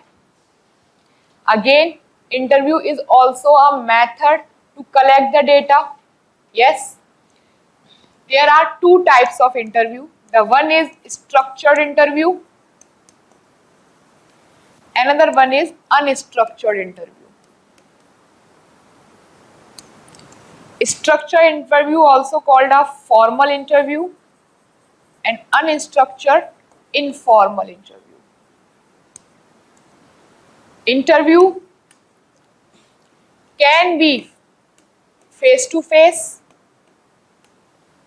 Can be telephonic, can be a single interviewer and a group of individual, right, can be on the basis of social survey और क्वेश्चनेयर। क्वेश्चनेयर से भी तो हम एक इंटरव्यू का पता लगा सकते हैं कि नहीं? यस, मुझे आपका इंटरव्यू लेना है, मैंने क्या किया, आपको एक क्वेश्चन फॉर्मेट में कुछ क्वेश्चंस लिख के दे दिए, you just need to give answer, मैं उसके बेसिस पे आपका सिलेक्शन कर लूंगी। Yes, now what do you mean by structured interview और formal interview? In structure interview और इन फॉर्मल इंटरव्यू, ये जो भी आपका इंटरव्यू से पहले की प्रिपरेशन जो होती है ये पूरी स्ट्रक्चर्ड वे में होती है। दैट मीन्स आपके इंटरव्यू के क्वेश्चन ऑलरेडी बने हुए होंगे, एक प्रॉपर फॉर्मेट होगा, वो एग्जीक्यूट होना होगा, राइट, एक प्रॉपर सिस्टम होगा इंटरव्यू का जिसमें फिक्स रहेगा कि इंटरव्यू कैसे होना है, किसका होना है, किस बेसिस पे होना है, कौन सा उसमें कौन रिस्पोंडेंट होंगे, कौन उसमें इंटरव्यूअर होंगे, ये सब उसमें एक प्रॉपर स्ट्रक्चर फॉलो किया जाता है। That is your structure interview और वही हो गया आपका फॉर्मल इंटरव्यू। हर चीज प्रॉपर तरीके से आपकी बनी होगी तो वो क्या हो गया आपका प्रॉपर स्ट्रक्चर्ड इंटरव्यू। ठीक है, एक हो गया अनस्ट्रक्चर्ड इंटरव्यू। अनस्ट्रक्चर्ड और इनफॉर्मल इंटरव्यू कैसा हुआ, यहाँ पे लिस्ट ऑफ क्वेश्चन प्रिपेयर थी, यहाँ पे लिस्ट ऑफ क्वेश्चन प्रिपेयर नहीं है, कोई प्रॉपर स्ट्रक्चर नहीं है। मैं इंटरव्यू ले रही हूँ, I am the single person, you all are here, मैंने इनसे क्वेश्चन पूछा पैट्रियार्की पे, इन्होंने मुझे कुछ जवाब दिया, मैंने इनसे पूछा, तब तक उधर से कुछ पूछने लगे मेरे से, मैम ये पैट्रियार्की में ये क्या होता है, पूछ सकते हैं ना, क्योंकि मैंने क्या बोला, इंटरव्यूअर में भी ये नहीं है कि एक इंटरव्यूअर होगा और ग्रुप ऑफ इंडिविजुअल, एक इंटरव्यूअर मल्टीपल परम्यूटेशन कॉम्बिनेशन, एक interviewer multiple people are there, एक वो हो सकते हैं 3-4 पैनलिस्ट हो सकते हैं, right, multiple group multiple panelist हो सकते हैं, राइट। तो हो सकता है मैं जो क्वेश्चन इनसे पूछ रही हूँ वही क्वेश्चन मैं लास्ट में इनसे कुछ, अभी मैं पैट्रियार्की पे बात कर रही हूँ, फिर मैं पॉवर्टी पे करने लगी, फिर मैं किसी और पे, फिर मैं लौट के पैट्रियार्की पे आ गई, तो जो क्वेश्चन लेवल है वो डिफरेंट है, स्ट्रक्चर नहीं है पूरी तरीके से। यस, यस और नो? तो क्या होगा, और फिर जब मैं एक क्वेश्चन, जैसे फिर मैं इनसे कोई क्वेश्चन पूछी, उस क्वेश्चन में से निकाल के मैंने इनसे कोई क्वेश्चन पूछा, तो वो भी एक तरीके से अनस्ट्रक्चर हो जाएगा, राइट। इस बीच इनसे बात कर रही हूँ, कोई और बोल गया, या मैंने इनसे रुको, फिर मैं इनसे पूछने लगी, फिर मैंने कहा रुको, फिर मैं इनसे पूछने लगी, तो is it a proper structure way?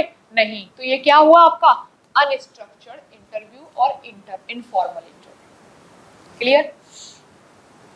Characteristics और फीचर्स क्या हो सकते हैं इंटरव्यू के, बताओ। कैरेक्टरिस्टिक और फीचर क्या होता है इंटरव्यू? इंटरव्यू में सबसे पहले तो मैंने बताया आपको, इंटरव्यू में face to face, telephonic, groups, ये सब होते हैं, तो क्या इसमें एक पर्सनल कम्युनिकेशन हो रहा है? इंटरव्यू में एक पर्सनल कम्युनिकेशन हो रहा है, ठीक है। देन यहाँ पर जो क्वेश्चंस हैं वो क्वेश्चंस के आंसर को रिकॉर्ड कौन करता है, रिस्पोंडेंट करता है या इंटरव्यूअर करता है? इंटरव्यूअर करेगा। मैं क्वेश्चन पूछ रही हूँ, आप लोग कितना परफॉर्मेंस कर रहे हो वो मैं रिकॉर्ड करूंगी, आप थोड़ी करोगे, right. Then interviewer is not limited to only 2 person और 1 person, it can be multiple, right. Then interview में फ्लेक्सिबिलिटी है, जनरल बात करें तो फ्लेक्सिबिलिटी एज इन कि मैंने इनसे पूछा, फिर मैं उनसे पूछ रही हूँ, फिर मुझे आया कुछ क्वेश्चन तो मैं इनसे मतलब सबको इंक्लूड करके पूछ रही हूँ, तो फ्लेक्सिबिलिटी इज देयर। यस, और जो इंटरव्यू चल रहा होता है, इंटरव्यू और रिस्पोंडेंट, तो उनका एक इक्वल स्टेटस होता है with respect to that particular thing. आपको पता है फॉर एग्जांपल आईएएस का इंटरव्यू, तो आईएएस के इंटरव्यू में पता है एक ब्यूरोक्रेट बैठा है और आप भी उसी लेवल पे, उसी नॉलेज पे जा रहे हो, तो एक लेवल जो है इक्वल स्टेटस का है कि नहीं है विथ रिस्पेक्ट टू नॉलेज वाला, स्पेसिफिक चीज से दोनों एक ही रिसर्च से जुड़े हुए हो ना, यस और नो? तो these are some characteristic with respect to interviewer, right. What are the advantages, क्या फायदे हैं बताओ।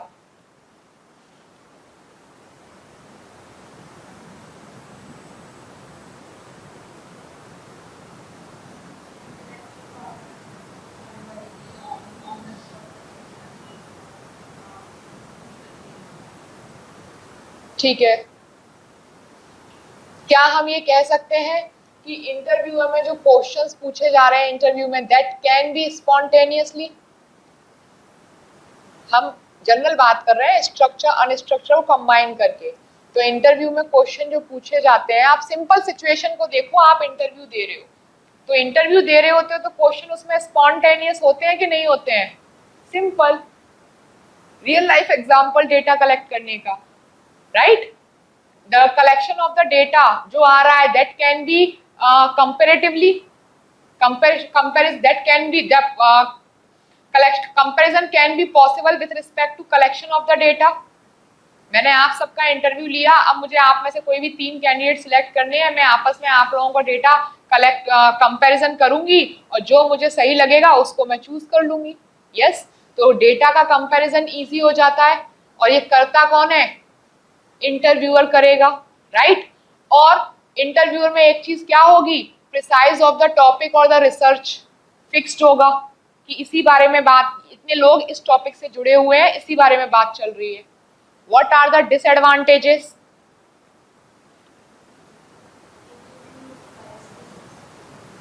Yes, biasness can be possible. क्यों? क्योंकि फेस टू फेस हो रहा है इंटरव्यू, फेस टू फेस हो रहा है, तो हो सकता है I belong to same community which is her also, right? तो क्या करेंगे हम, मैं इसको फेवर करूंगी कि मेरी सेम कम्युनिटी की है, देयर इज अ चांस, तो बायसनेस आ जाएगी। Second, no control over asking the question. Question पूछने में क्या मेरा कोई कंट्रोल होगा? कोई कंट्रोल नहीं होगा, मैं कभी भी कुछ भी पूछ लूंगी। तो डेटा कैन बी क्वांटिफाइड और नॉट?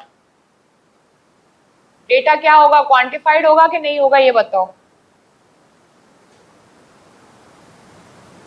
डेटा क्वांटिफाइड होगा कि नहीं होगा? क्वांटिफाइड क्या था, न्यूमेरिकल, क्या होगा, नहीं होगा, क्योंकि बार बार डेटा क्या आएगा, अलग आ रहा है ना। यस, हम एनालिसिस कर रहे हैं, तो data quantified not possible. Clear?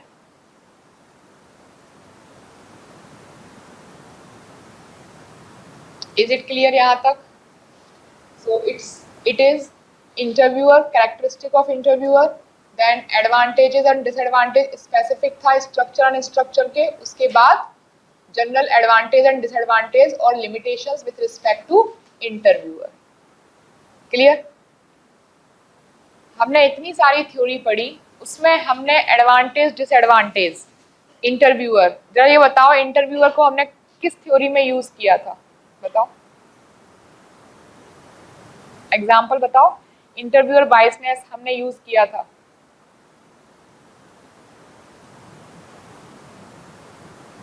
Perkin करके एक थिंकर का नाम मैं भूल रही हूँ, हमने एक टेलीफोनिक इंटरव्यू किया था ब्लैक एंड वाइट का, सबने डेटा गलत दिया था उसमें, लेकिन those who belong to white उनको अपॉइंट कर लिया गया irrespective of their qualification and all, and those who belong to black उनको क्या कर दिया गया, डिस्क्वालीफाई कर दिया गया।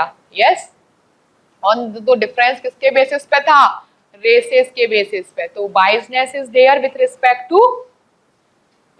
टू इंटरव्यू, और जबकि क्या था वो telephonic interview, face to face नहीं था, बट जो डेटा उनके पास था उस डेटा के बेसिस पे ये सब किया गया। Is it clear?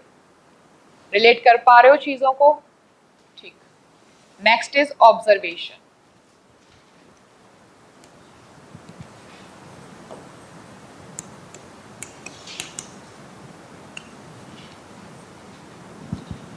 Next is observation.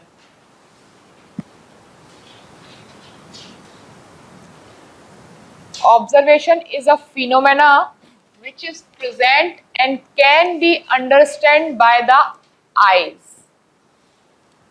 Observation is a phenomena which is present and can be understood through open eyes or by eyes. Right? दूसरे स्कॉलर्स आए, उन्होंने बोला कि it can be possible through not only eyes but years also, मतलब years और eyes and eyes दोनों की बात कर रहे थे। ऑब्जर्वेशन का मतलब क्या होता है कि आप देख रहे हो, किसी चीज को ऑब्जर्व कर रहे हो, किसी चीज को सुन के ऑब्जर्व कर रहे हो, यही तो आपका ऑब्जर्वेशन है। Observation can be 3 types. First is participant observation,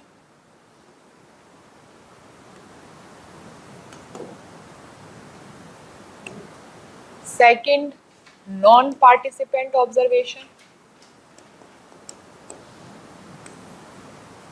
third is quasi-participant observation.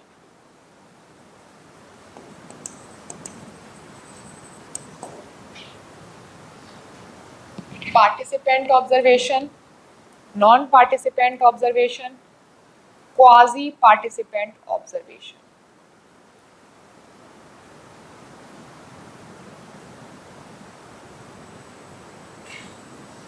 Clear? बात करें पार्टिसिपेंट ऑब्जर्वेशन। पार्टिसिपेंट ऑब्जर्वेशन जहां पे रिसर्चर खुद पार्टिसिपेट कर रहा है टू स्टडी द सोसाइटी और टू डू द रिसर्च। जहां पे पार्टिसिपेंट खुद पार्टिसिपेट कर रहा है स्टडी करने के लिए, रिसर्च करने के लिए, वो आपका क्या हो गया? Participant observation, right? जैसे कि एम एन श्रीनिवास ने संस्कृताइजेशन को स्टडी करने के लिए डिफरेंट सोसाइटी में पार्टिसिपेंट किया, उन सोसाइटी को ऑब्जर्व किया और उनको स्टडी किया। That is your participant observation, right? Then बात करूं मैं non participant observation. Non participant observation जो खुद पार्टिसिपेट नहीं करते हैं लेकिन किसी दूसरे की कही और सुनी हुई बातों पे बिलीव करते हैं, उस बेसिस पे अपनी कोई थ्योरी बना रहे होते हैं, उसको ऑब्जर्व करके वो क्या कर लेते हैं? रिसर्च करते हैं। That can be non participant observation. क्या? सेकेंडरी वाला हो गया, राइट? लेकिन उनको ऑब्जर्व करके, बिल्कुल सेकेंडरी सोर्स वाला हो गया। जैसे किसी ने मुझे बोला कि चिन्मय क्लास में बिल्कुल नहीं पढ़ता है। अब मैंने इसको ऑब्जर्व नहीं किया है लेकिन किसी ने मुझे बोला तो मैंने उस बात पे भरोसा करके अपनी एक एप्लीकेशन या एक कंप्लेंट इसके बारे में लिख के इसके पेरेंट्स को सेंड कर दी, राइट? तो ये क्या हुआ? Non participant observation. Is it clear? Then आपका quasi participant observation. Quasi participant observation जिसमें क्या है? It is in the between both participant and non participant. Researcher का मन किया तब रिसर्चर ने पार्टिसिपेट कर लिया, फिर रिसर्चर ने फिर पार्टिसिपेट मतलब नहीं किया, मतलब बार बार रिसर्चर अपने मूड के अकॉर्डिंग कभी सोसाइटी को ऑब्जर्व कर रहा है डायरेक्टली और कभी क्या कर रहा है? सोसाइटी को इनडायरेक्टली ऑब्जर्व कर रहा है। डायरेक्टली मतलब खुद पार्टिसिपेट करके, इनडायरेक्टली थोड़ी बहुत चीजें वो खुद देख रहा है, थोड़ी बहुत किसी की कही और सुनी हुई पे बिलीव करके अपनी रिसर्च कर रहा है। That is your quasi participant, right? Participation observation को अगर और बाइफरकेट करना चाहो तो कर सकते हो। It can B 2 types, covert and overt. Overt means directly participant, covert means indirectly participant. Covert और ओवर्ट।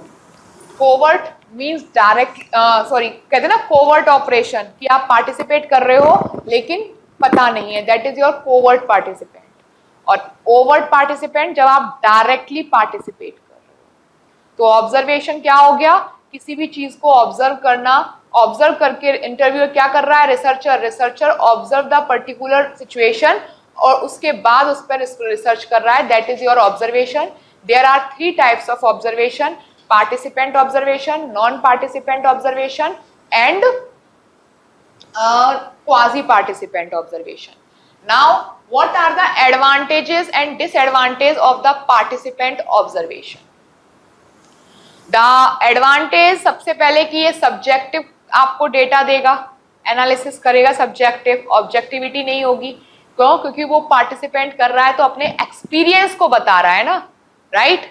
लेकिन सबसे बड़ा ड्रॉबैक यहाँ पे क्या होगा कि अगर मुझे फॉर एग्जाम्पल मुझे अर्चा को नोटिस करना है कि how she is behaving in the class, और जब मैं अर्चा को नोटिस कर रही हूँ और अर्चा को अगर ये पता चल जाए कि मैडम मेरे ऊपर स्टडी कर रही हैं, तो क्या ये अर्चा नॉर्मल बिहेव करेगी?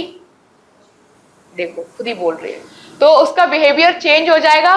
तो उसमें बायसनेस आ गई, वो अब नेचुरल नहीं रही उसकी नेट। तो मैं स्टडी क्या करूंगी, जो अर्चा चाह रही है मेरी स्टडी अर्चा के बिहेवियर से बाइस्ड हो गई, क्योंकि अर्चा को पता है कि मैं क्या कर रही हूं, अर्चा को नोटिस कर रही हूं, राइट। तो वही चीज है।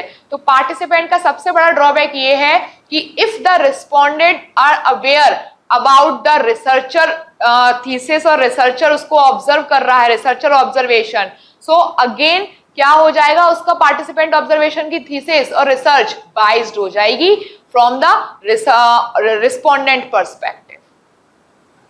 सिंपल सी चीज है, आप किसी फंक्शन में होते हो तो आप जैसे होते हो वैसे बिहेव करते हो क्या? घर में होते हो वैसे बिहेव करते हो? नहीं, आपका बिहेवियर क्या होता है, सोसाइटी आपको देख रही है, आप पब्लिक प्लेस पे हो तो आप उस तरीके से बिहेव करोगे। घर में तो आपने कुछ खाया, गुड़मुड़ किया और यूं फेंक दिया, राइट, मेड उठा लेगी या मम्मी उठा लेंगी, राइट। लेकिन बाहर होते हो तो हाथ में पकड़ के इधर उधर डस्टबिन ढूंढते हो कि कहाँ है। क्यों? आपका बिहेवियर सोसाइटी के उससे इन्फ्लुएंस हो रहा है, क्योंकि आपको पता है कि कोई ना कोई आपको ऑब्जर्व कर रहा होगा।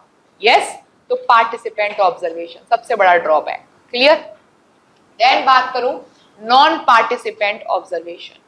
नॉन पार्टिसिपेंट ऑब्जर्वेशन का एडवांटेज क्या हो सकता है? रिलायबिलिटी ज्यादा आएगी? नहीं होगी, डिसएडवांटेज है, ठीक है।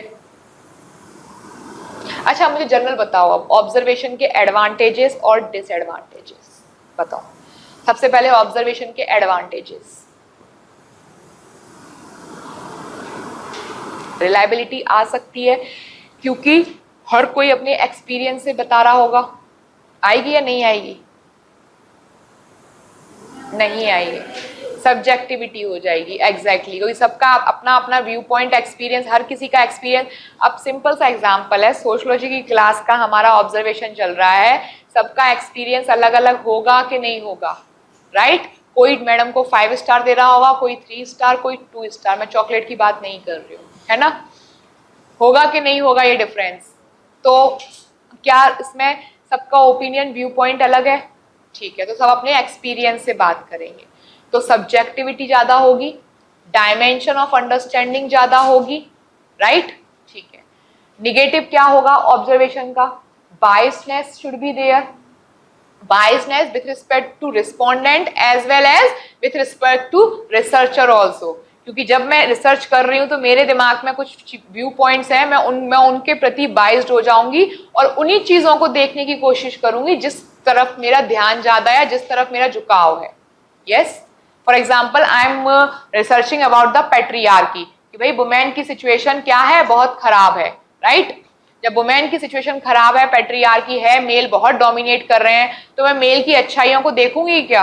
नहीं ना, every coin has to expect. तो मैं मेल के जो निगेटिव होगा उन पे जरूर फोकस करूंगी, पॉजिटिव पे नहीं करूंगी। यस, तो सबसे बड़ा निगेटिव ये हो गया किसका? ऑब्जर्वर का, राइट। और क्या डिसएडवांटेज होंगे बताओ? यस, टाइम कंज्यूमिंग होगा। और ये मैक्रो लेवल पे हो सकता है क्या स्टडी? नहीं हो पाएगी। आप छोटी छोटी कम्युनिटी को तो स्टडी कर सकते हो with respect to participant observation या ऑब्जर्व करके, लेकिन बड़ी बड़ी कम्युनिटी में कैसे ऑब्जर्व करोगे, राइट। तो मैक्रो लेवल पे पॉसिबल नहीं है, दैट मीन्स बड़ी चीज पॉसिबल नहीं है। Second, with respect to choosing of the observation, उसमें भी बायसनेस होगी कि हमें ये ट्राइब नहीं इस ट्राइब को स्टडी करना है। क्यों? क्योंकि हमारा इंटरेस्ट इस ट्राइब में है। तो रिसर्चर जो ऑब्जेक्ट चूज करेगा अपने ऑब्जर्वेशन के लिए, उसमें भी बायसनेस होगी। जब उसमें होगी तो कहीं ना कहीं क्या निकलेगा? डेटा भी निकलेगा। यस, देन क्या होगा? Lack of control. Lack of control means कि कई बार चीजें आप जो स्टडी करना चाह रहे हो, अब आप मुझे स्टडी करनी है इस क्लास पे, लेकिन ये क्लोज्ड एनवायरनमेंट में तो पॉसिबल है नहीं है, राइट। सब्जेक्टिव नेचर है, तो जो चीज़ों पे मेरा पर्सपेक्टिव है या मेरा कुछ पर्टिकुलर मैंने कुछ डेटा तैयार कर रखा है या एक लिस्ट तैयार कर रखी है, क्या जरूरी है मुझे वही पॉइंट मिले वहां जाके? हो सकता है मुझे कुछ ज़्यादा पॉइंट मिले लेकिन जो मेरी लिस्ट है वो फुलफिल ना हो। तो control with respect to my research वो क्या हो जाएगी? कम हो जाएगी। यस और no?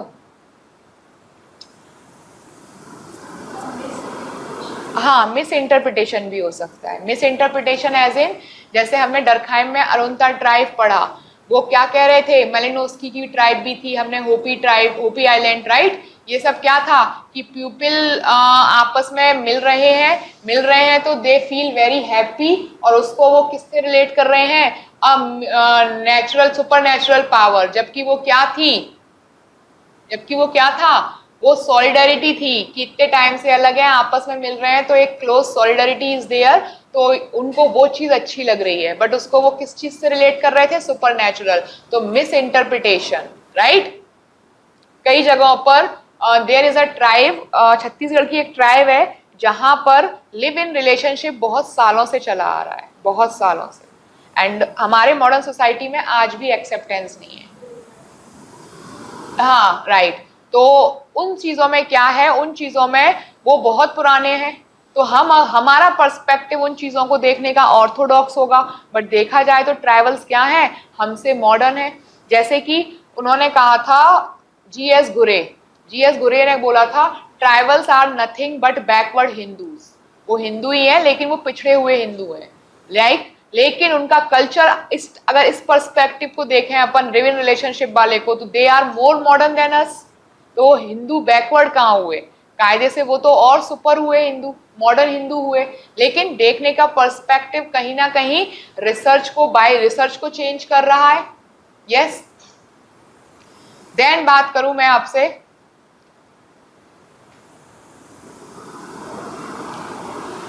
Characteristics of the observation.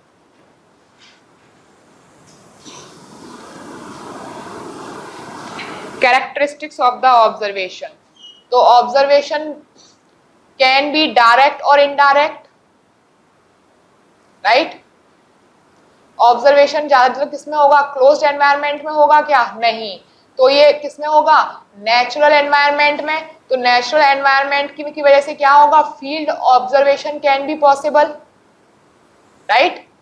क्या ऑब्जर्वेशन एक प्रॉपर स्ट्रक्चर्ड वे में होगा, नहीं होगा, तो observation tends to be less structured,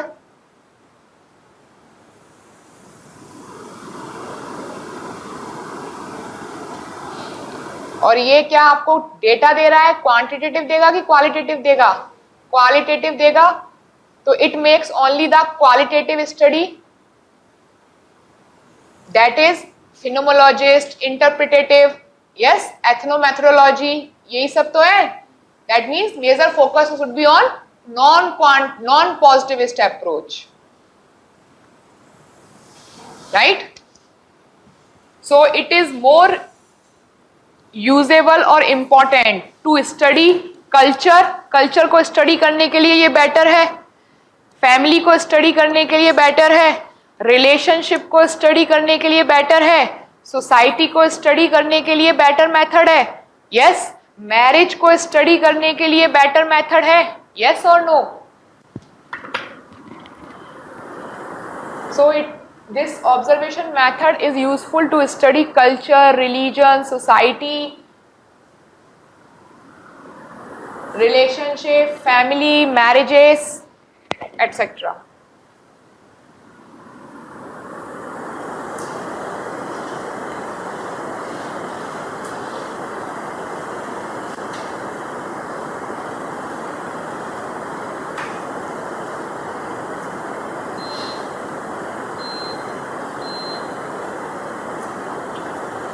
Clear?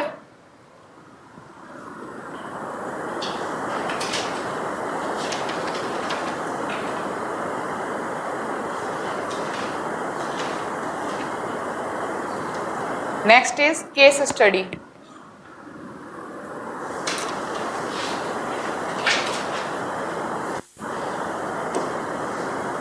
Clear हो रही है ना चीजें, सारी वही चीजें हैं जो आप अपनी रियल लाइफ में देखते हो, जस्ट उनको नाम अलग अलग दे दिया गया है, that is it.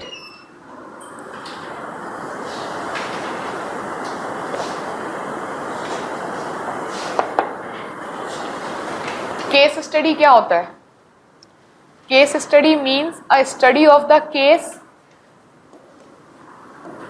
study of the case, and that case may be some event, some organization, some individual, some situation, yes, some community और entire culture. कुछ भी हो सकता है, राइट? कुछ भी हो सकता है. तो can we say that case study is not a method to collect data, rather than it is a method, or you can say it is a research strategy. Case study को हम method ना मानकर एक research study मान सकते हैं. कैसे? देखो, केस स्टडी तब करते हैं ना जब हम एक पर्टिकुलर सिचुएशन को स्टडी कर रहे होते हैं. उस सिचुएशन को स्टडी करके क्या हमें डेटा मिल रहा होता है? नहीं. हम क्या कर रहे हैं? एक रिसर्च को एनालिसिस कर रहे हैं, एक रिसर्च स्टडी कर रहे हैं, एक particular situation, particular event, particular individual, situation, community और एंटायर कल्चर को ऊपर केस स्टडी करके. यस, तो हम कह सकते हैं कि ये एक रिसर्च स्ट्रेटेजी है, rather than a data for collection of the rather than a collection of the data. Yes, इसमें हम क्या करते हैं? रियल लाइफ एक्सपीरियंस और रियल लाइफ इवेंट को स्टडी कर सकते हैं. Example, I am a bureaucrat, I am not, you become the bureaucrat, so you are an bureaucrat. अब आपको क्या करना है? मैंने आपको एक केस स्टडी दिया, एथिक्स में केस स्टडी बोलते हो, ठीक है. मैंने आपको एक केस दिया कि suppose you are Chinmay, you are DM of some particular place, ठीक है. अब उस पर्टिकुलर प्लेस के आप डीएम हो, आपके पास एक ओल्ड एज वुमेन आती है दैट इज वेरी पुअर. उसके पास राशन कार्ड नहीं है, उसको राशन कार्ड बनवाना है, तभी वो क्या कर पाएगी? पीडीएस सिस्टम बेनिफिट ले पाएगी, ठीक है. उसके पास राशन कार्ड नहीं है.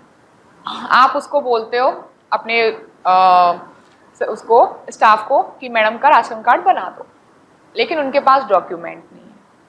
अब डॉक्यूमेंट नहीं है तो राशन कार्ड बिना डॉक्यूमेंट के बनेगा नहीं. उनके पास जो बेसिक डॉक्यूमेंट्स चाहिए वो नहीं है. यू आर वर्किंग किसके रेफरेंस में?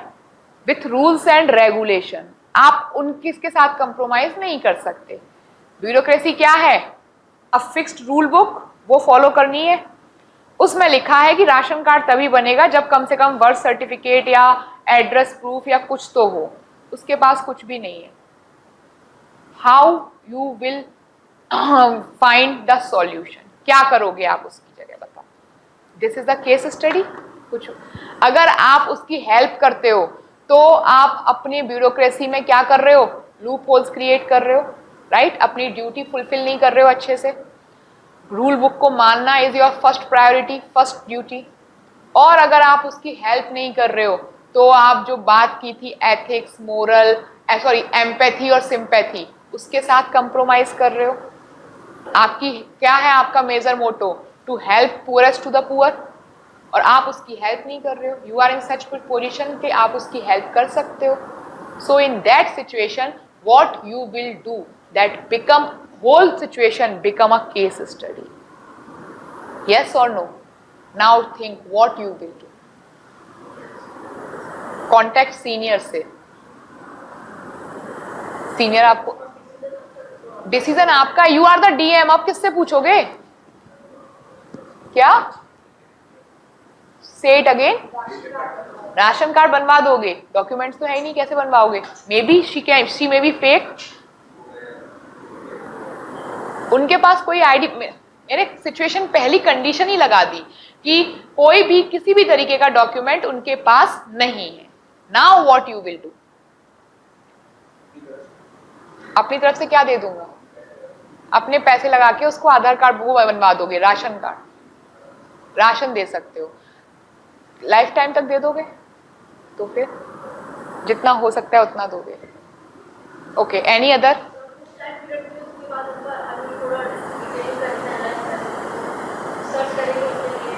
That can be a better solution. कि फॉर अ टाइम बीइंग मैंने एक टाइम के लिए उनकी हेल्प कर दी, और उसके बाद उस टाइम बीइंग में जब तक उनकी हेल्प की है मैं उनको बोलूंगा कि कुछ ना कुछ इसका सोल्यूशन निकालो, या कहीं तो रह रही होंगी, किराए से तो रह रही होंगी, तो on the basis of that reference उनका पहले एक आईडी प्रूफ बनवा दो, और उसके बेसिस पे फिर क्या बन जाएगा, उनका राशन कार्ड बन जाएगा, right. That is the case ethics में आ चुका है, ये PYQ था केस स्टडी का। कुछ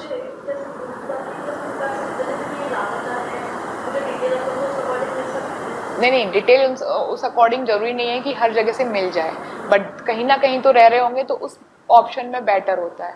अदरवाइज सोचो अगर PDS सिस्टम ऐसे होता तो जितने भी लोग ये स्ट्रीट पे रह रहे हैं सबके राशन कार्ड होते ना, क्यों नहीं है इन सबके राशन कार्ड? कभी नोटिस किया? जो स्ट्रीट में रह रहे हैं, फुटपाथ पर रह रहे हैं, उनके राशन कार्ड नहीं है, अगर तुमने नोटिस किया हो तो क्यों नहीं है? Because they are migrated people and they are lack in the documents, उनके पास डॉक्यूमेंट्स है ही नहीं है, और वो डॉक्यूमेंट बनाने के लिए they need a ID proof, कुछ तो ID चाहिए, उनके पास कोई ID नहीं है, कोई पहचान पत्र नहीं है उनके पास। Is it clear? Case study, case study क्या होती है? Then characteristics of the case study. Clear? Case study क्या है? किसी पर्टिकुलर इवेंट, किसी पर्टिकुलर ऑर्गेनाइजेशन, होल कल्चर्स जिसको भी हम स्टडी कर रहे हैं वो सब आपकी केस स्टडी हो गई। लिखो characteristic of the case study. Case study जब हम करते हैं तो क्या हम पर्टिकुलर एक्सपेक्ट करते हैं या टोटलिटी में स्टडी करते हैं? टोटलिटी में। It study whole unit in their totality, it study whole unit in their totality and not some selected aspect.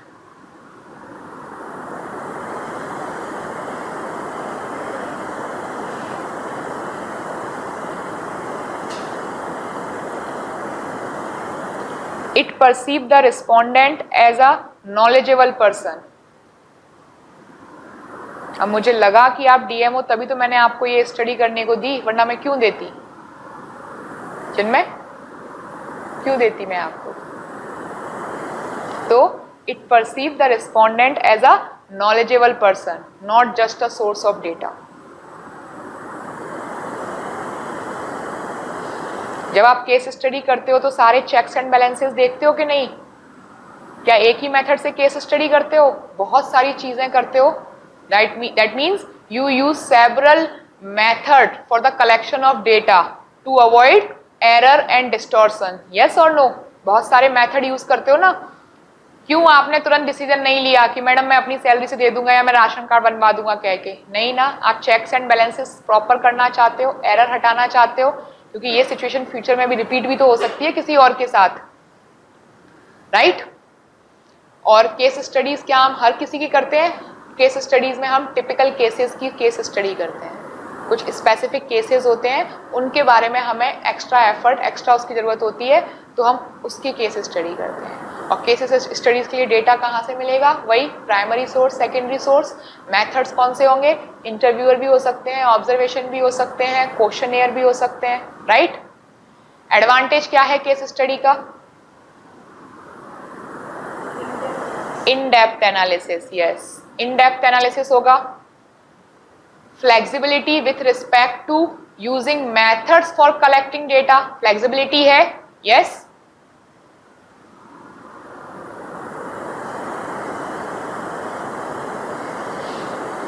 Flexibility है। बायसनेस होगी कि नहीं होगी? होगी। प्रैक्टिकल, हम क्या बोल रहे हैं, रियल लाइफ एग्जाम्पल देते हैं तो practical situation is possible. It is helpful to study practical situation, उन्हीं का एनालिसिस ज्यादा हो रहा है, ठीक है। प्रिडिक्स लिखो।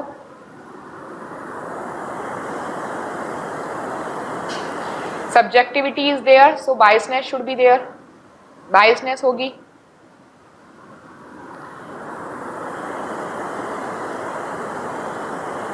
राइट? क्या जरूरी है? उस केस स्टडी मैंने आपको दी तो उनका जवाब अलग था, आपका अलग था, और सबका अलग अलग होता, तो रिलायबिलिटी होगी कि नहीं होगी? Doubtful reliability is there. और किसी भी चीज के बारे में केस स्टडी करते हैं तो आज दिया तुरंत ही हो जाती है क्या? It is a time consuming. और जब सब्जेक्टिविटी है, डाउटफुल है, तो जनरलाइजेशन पॉसिबल है क्या? नहीं है। सो लिटिल जनरलाइजेशन और लिटिल एविडेंस फॉर जनरलाइजेशन, क्योंकि सिंगल केस से आप जनरलाइजेशन नहीं पता कर सकते।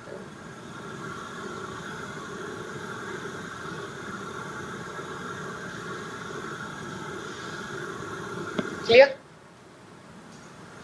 Next is historical analysis. Historical analysis क्या होता है? सिंपल सी चीज है हिस्टोरिकल एनालिसिस, कि जब आप हिस्ट्री के डेटा को, हिस्ट्री के इवेंट को इंटरप्रिटेट कर रहे हो, स्टडी कर रहे हो to collect for the collection of the data, वो क्या हो गया आपका? Historical analysis. That means history में जो डेटा हुआ, जो पास्ट इवेंट को आप पास्ट इवेंट के डेटा को आप कलेक्ट कर रहे हो और उसको एनालिसिस कर रहे हो, तो उससे क्या हो गया आपका? Historical analysis. फॉर एग्जाम्पल, जैसे आप रिवॉल्ट ऑफ 1857 कैसे पता चला? उसका डेटा लिया, उसको एनालिसिस किया, उसकी स्टडी की, तब पता चला ना। कुछ बोलते हैं revolt of 1857 is the first war of independence, right? कुछ बोल रहे हैं no it is no, history हो गया ना आप लोगों का। कुछ बोल रहे हैं no it is not the first war of independence. Yes, तो डिफरेंट एनालिसिस हो रही है। तो again it is subjective in nature, lot of interpretation with respect to historical analysis. Clear? Past event के बारे में हम पता लगा सकते हैं, और फिर हम because of the historical analysis it is very advantage, it is very helpful in comparing to different time period society. Yes or no? Modern society compare to traditional society, तभी तो कर पाते हो। एंशियंट इंडिया को compare कर पाते हो medieval India से, और मेडिवल को कर पाते हो मॉडर्न से, और मॉडर्न को पोस्ट मॉडर्निज्म से। यस, मुगल के टाइम पे सोसाइटी क्या थी और इनके टाइम पे सोसाइटी क्या थी? मुगल के टाइम पे और हिस्ट्री में कुछ इसके ब्रिटिशर्स के टाइम पे, तो ये किसकी कॉलोनियलिज्म वगैरह, ये सब किससे एनालिसिस कर पा रहे हो? Historical data, historical event, right? So this is historical analysis, just general. ठीक है? So that is all for today, we will continue tomorrow. Tomorrow is Saturday, right? Now tell me, test का क्या करना है? टेस्ट कैसे schedule करना है आगे के? Today is 20th September. 20th September कल नहीं, उससे पहले 2 टेस्ट होंगे। I mean सैटरडे से क्या? मैं एक दिन नहीं आ रही हूँ ना। नहीं तो मैं एक दिन नहीं आ रही हूँ, एक दिन ऑफ रहेगा, एक दिन छुट्टी रहेगी।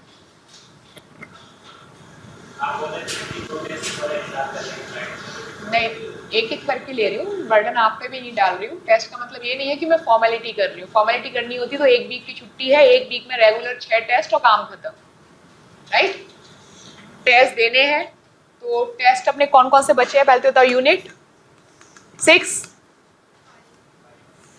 लाइन से ही बता दो ना, सारे चले। 5, 6, 7, 8, 10, 2 और 3, 2 और 3, 7 टेस्ट बचे हुए हैं आप लोगों के।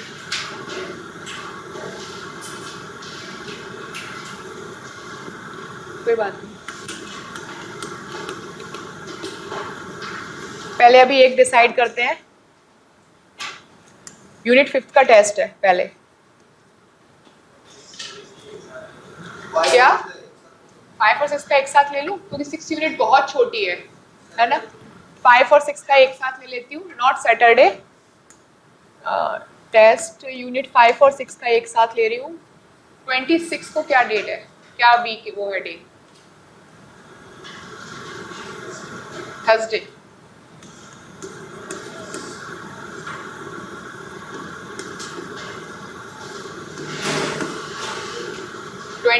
थर्सडे को आपका यूनिट 5 और यूनिट 6 का टेस्ट है। Is it clear? इसको ग्रुप पर डाल देना जिसको भी कंफ्यूजन हो। और हाँ, इस दिन क्लास नहीं होगी, बस ये है, इस दिन क्लास के टाइम पर वही आपका 12 to 2 PM टेस्ट रहेगा ये। ठीक है, is it okay? First thing, आगे के टेस्ट अपन आगे देखेंगे, एक वीक में एक ही टेस्ट इस तरीके से लेते हैं, ठीक है। बाकी दिन की क्लास रहेगी कंटिन्यूटी। मुझे बताओ, ये तो यूनिट कल खत्म हो जाएगी। Now tell me one more thing, discussion करना है PYQs का, सारे प्रेजेंट रहेंगे जैसे आज है, ये नहीं कि घर से ऑनलाइन देख लेंगे and all. Is it clear? Clear? तो ठीक है, मंडे से 2 दिन में हो जाएंगे तो ठीक है, वरना तीसरा दिन और इंक्लूड करेंगे।